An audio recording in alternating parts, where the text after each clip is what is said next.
In this video, I'm going to show you how to get a perfect Swiss dot pattern on your cake. Why couldn't I think of the word pattern? I don't know. This should be good.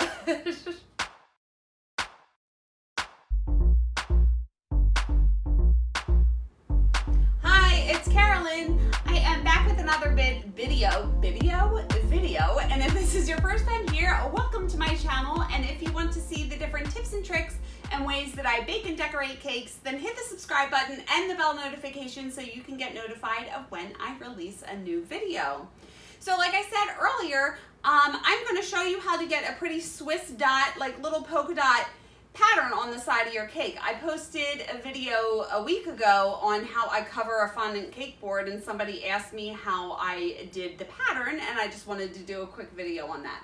So what you need is this impression mat, and I will link this below. I actually got this impression mat, you can see it has all these little dots on it. I got this impression mat years ago, and luckily there is a little sticker on here that told me where to get it, because I tried looking for it on Amazon, I tried Googling it, and I could not find it until I typed in Karolyn's impression mat, which I have all of her impression mats, and I could not remember where I got this. And why does that matter? Why am I telling you all of this? Anyway, I will link this below, the website that I found this on, so you can get this if you need to. I'm not affiliated with them, but I love these impression mats. So, when I use impression mats on a cake, I don't ice the cake and then put the mat on it, because I always find that the mat sticks to the icing, okay? So I use American Buttercream, which is butter and shortening, and it crusts. So you need to use a crusting buttercream recipe, I believe, to be able to use this technique. I've never tried it with Swiss meringue, Italian meringue. I've never done any of those buttercreams. So if you use any buttercream that does not crust, I'm not sure how this is going to work out. So what I do, I know this is going to sound a little weird, is I ice the cake and I stick it in the refrigerator. I can link my video on how I ice my cakes in buttercream. I stick it in the refrigerator overnight.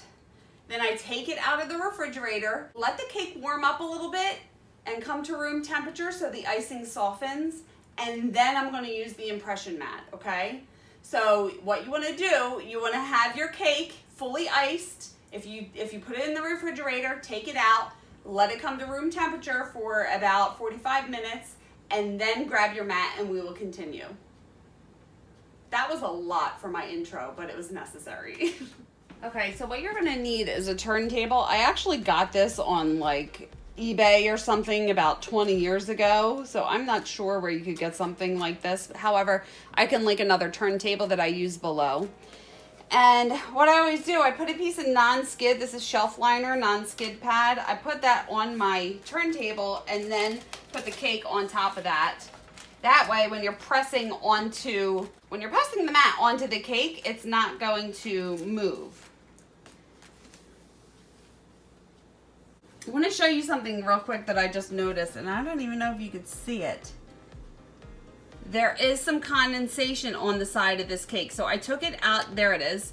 I took it out of the refrigerator probably about 45 minutes ago, and it still needs to come to room temperature. So if you still have condensation on the side of your cake, you want to wait until it is all gone to use the impression mat. So just keep it in a cool room, let it come to room temperature until all of the moisture is gone off the side of the cake, and then we will continue. So I'm just gonna line it up against the cake. What I like to do is make sure I can tell what's the front and what's the back of the cake. I think this is the most symmetrical here. So the back of the cake will be here. And I'm just gonna start by gently pressing the mat into the cake, and I'm holding it here and I'm gonna press it around. You have to just go slowly, and I'm just gently pressing it. I'm not pushing it in because the icing is really soft now, so it only requires just a slight impression to be able to get the dots on there. Now when you pick it up, you have to line these dots up with the mat. And then continue the whole way around the cake.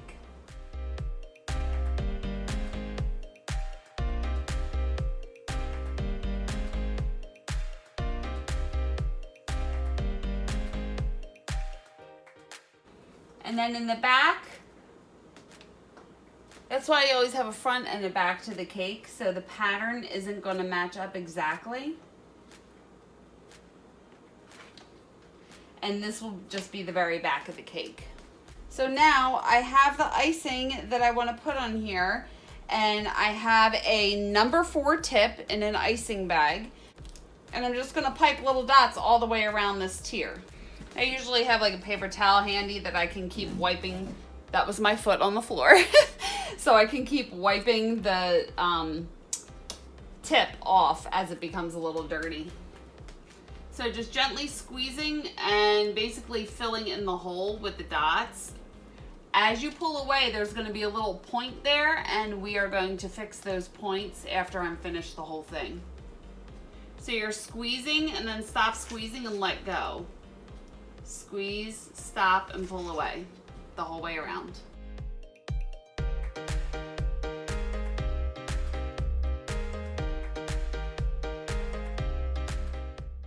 Okay, so here's something I want to show. There's a little bubble that's forming here. All right, so I already put the little dot here. I'm gonna remove that. And there is a blowout bubble forming here, and you want to take care of it when you see it, because these things are a little pain in the butt, and of course they always form on the front of the cake. So these bubbles form, I don't know if you can see it, but they form because there's air bubble underneath the icing. So you have to pop the bubble. I'm going to pop it where I'm going to put the pink icing dot, and that way the air can escape. And I'll put a glove on here, and then I'm going to gently press the icing back onto the cake.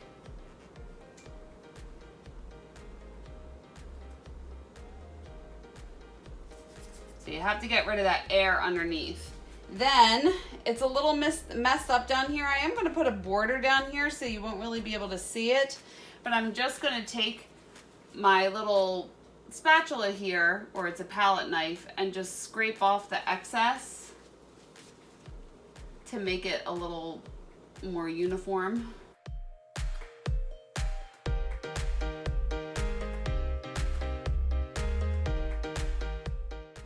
And if I want to, I can wet this with hot water and try to smooth the icing out a little bit.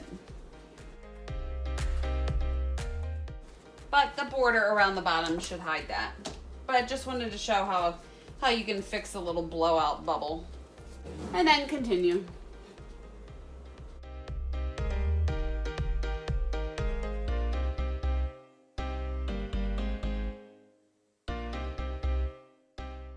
Okay, so now, can you see these points on the sides of the dots? So what we want to do is push all of those in.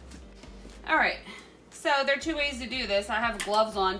So I want to start at the back. This icing has already started to crust. So I can take my finger, since I have gloves on, and just gently just tap the points in, or you could take a tiny paintbrush and a little bit of water, wipe off the excess water, and take the paintbrush to tap in the points.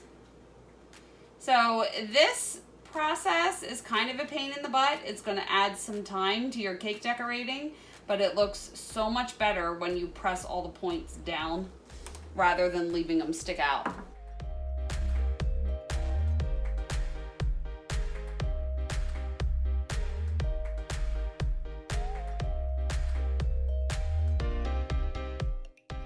Actually going to stick this back in the fridge so the icing can solidify for a few hours, and then I'm going to take it out and I'm going to patch this little pock mark here. I will show you how I do that.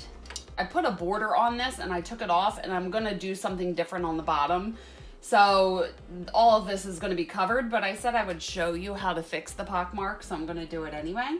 So I have a little bit of, I got some icing out of here, and I have it on a palette knife, and I have a little wet paintbrush, and I'm just going to take a little bit of the icing off with the paintbrush and fill in the pock mark.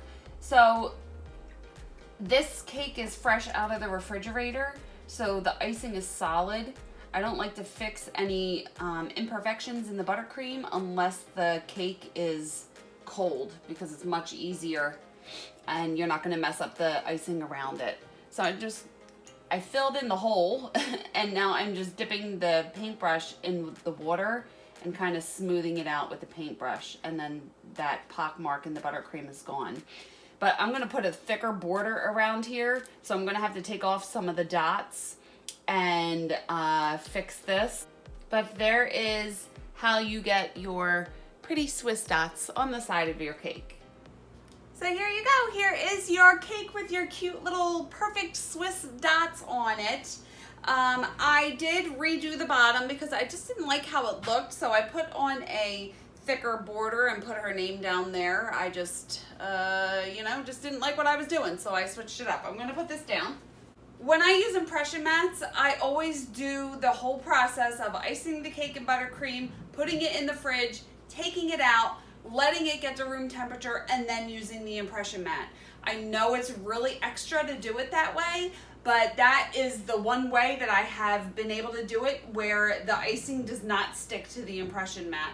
So if you don't have the patience, or if you don't want to wait that long to do it, you can ice your cake and wait for the icing to crust, but you may have an issue with it sticking to the mat.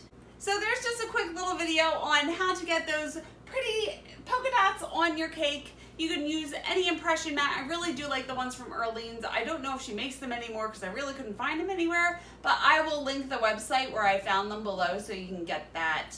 I